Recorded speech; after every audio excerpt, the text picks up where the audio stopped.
Hello అండి, బామ్మగారి వంటకు స్వాగతం. ఈరోజు మనం గ్రీన్ చికెన్ నేర్చుకుందాము. కావాల్సిన పదార్థాలు: చికెన్, కడిగి పెట్టుకున్న చికెన్, మెంతెం కూర, పచ్చిమిరపకాయలు, గరం మసాలా, ఉల్లిగడ్డ, కొబ్బరి గసాలు. ఇప్పుడు ఇవి మనము 4 గ్రైండ్ చేసి పెట్టుకుందాము. ఇవి చిన్న 3 కట్టలు అయితే సరిపోతాయి, చిన్న కట్టలు. ఇప్పుడు ఈ 3 గ్రైండ్ చేసి పెట్టుకోవాలి. నూనె కాగిందండి. నూనె కొంచెం ఎక్కువనే పడుతుంది. దీనికి ఆనియన్స్ ఉల్లిగడ్డలు వేద్దాం.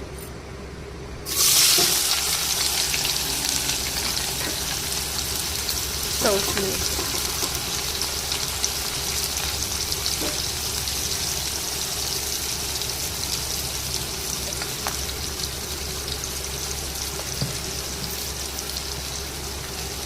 కొంచెం ఉప్పు వేద్దాము.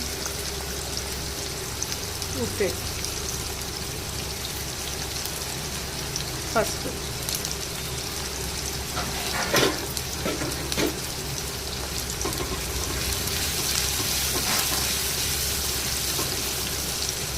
మెంతెం కూర ఈ సైజు 3 కట్టలు తీసుకుందాం మనము. చిన్న size 1/2 kg chicken.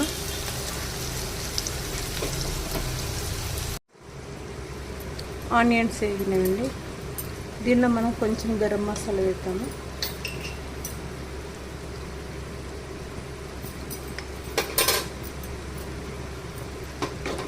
Garam masala వేసి ఇదంతా గ్రైండ్ చేసుకున్నాం. మెంతెం కూర, కొబ్బరి గసాలు గ్రైండ్ చేసినాం కదా. ఇప్పుడు దీన్ని వేద్దాం.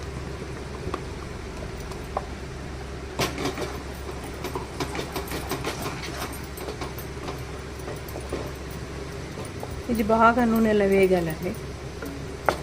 మెంతెం కూర పచ్చిదనం అనేది కొంచెం పోవాలి. గ్రైండ్ చేసినాం కదా. మిరపకాయలు కూడా దీంట్లో వేసి గ్రైండ్ చేసినాము. మిరపకాయలు, కొబ్బరి గసాలు, మెంతెం కూర 4 కలిపి గ్రైండ్ చేసినాం. నూనెలో మంచిగా ఇంకిందండి. ఇది మంచిగా వేగింది. ఇప్పుడు దీనిలో కొంచెం మిరియాల పొడి ఇస్తాము. మిరియాల పొడి 1/2 స్పూన్. ఇప్పుడు దీనిలో చికెన్ వేద్దాం. చికెన్ నూనెలలో కొంచెం చాలాసేపు వేగాలి.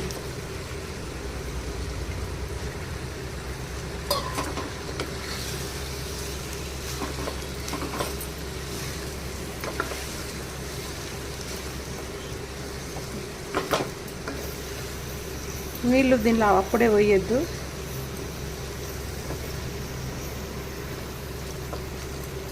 కొంచెం నూనెలాగా మగ్గితే మంచిగా ఉంటుంది. ఇప్పుడు దీనికి మూత పెట్టి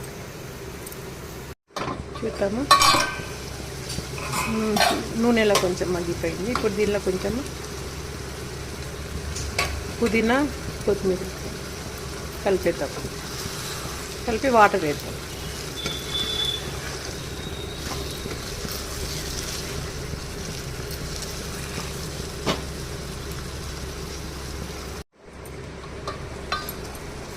ఇప్పుడు వాటర్ పోసిద్దాము.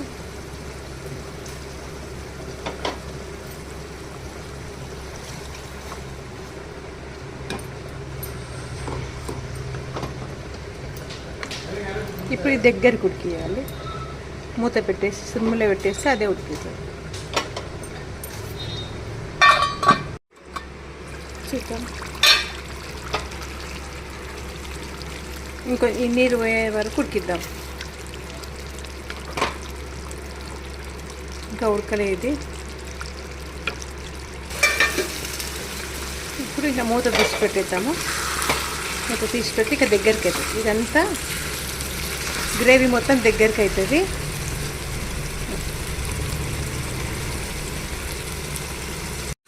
ఉప్పు వేసాం కొంచెం. ఇప్పుడు ఇలా సైడ్స్ నుంచి ఆయిల్ రావాలి. ఇలా మనం కలిపితే కింద నీరు లేకుండా ఉంటుంది. లైట్గా గ్రేవీ ఉంది. ఇంత పూర్తి ఉంటే చాలు. కొంచెం గ్రేవీ ఉందంటే అయిపోయిందండి చికెన్ కర్రీ. Green chicken. దీనిలో కొంచెం ధనియాల పొడి వేసి 1/2 స్పూన్ ధనియాల పొడి వేసేద్దాం. ఉప్పు చూసి ఉప్పు వేసి ఆఫ్ చేసేద్దాం. చికెన్ కర్రీ అయిపోయిందండి. గ్రీన్ చికెన్ కర్రీ రెడీ అయింది.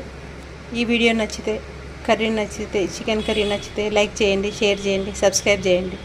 థ్యాంక్స్ అండి.